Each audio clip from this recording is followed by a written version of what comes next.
আসসালামু আলাইকুম। বিসমিল্লাহির রহমানির রহিম। দর্শক, আজ এক নতুন লোকেশনে আসছি। নতুন চাষ, আমাদের চাষি ভাইরা অনেক ধরনের চাষ করেন, সেখান থেকে অনেকেই সফলতা পান, অনেকেই বিফল হয়ে যান। এরকম নানান সমস্যা কিন্তু আমাদের মধ্যে থাকেই, রয়েই যায়। তার ভিতরে আজকে যে জায়গায়, যে লোকেশনে আসছি, একটি বিস্তৃত এরিয়া, মানে যার শেষ নাই বললে ভুল হবে না। এখানে সব ডাল, অর্থাৎ মরিচ, কপি, আলু, বাগুন, এসব চাষ। কিন্তু এখানে এসে দেখলাম একটি ভিন্ন ধরনের চাষ, যেখানে একই সাথে দুইটি চাষ হয়ে গেছে।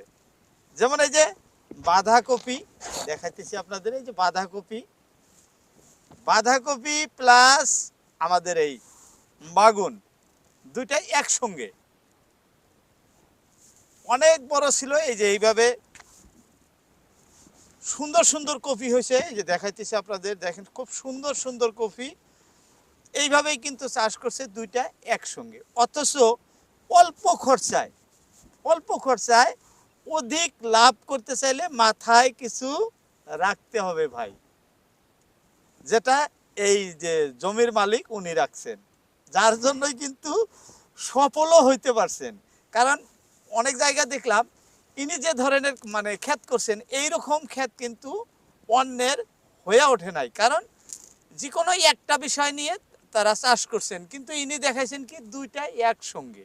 আবার মার্কেট ভ্যালু, এই যে বাঁধাকপি এতদিন এর মূল্য খুব বেশি ছিল, বর্তমানে একটু কমছে।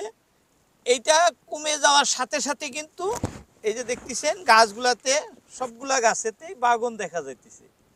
অর্থাৎ একসঙ্গে দুইটি চাষ করা, দুইটা বিষয় লাভজনক হয়ে থাকে। এখন বাগুনের মূল্য বেশি, মার্কেট ভালো, প্রচুর ধরতেছে। তো যারা ইচ্ছুক এই ধরনের চাষ করতে পারেন, অল্প খরচায় অধিক লাভ করার কিন্তু এটা একটি সহজ উপায় বা রাস্তা বললে ভুল হবে না। ইচ্ছুক যারা অবশ্যই করবেন।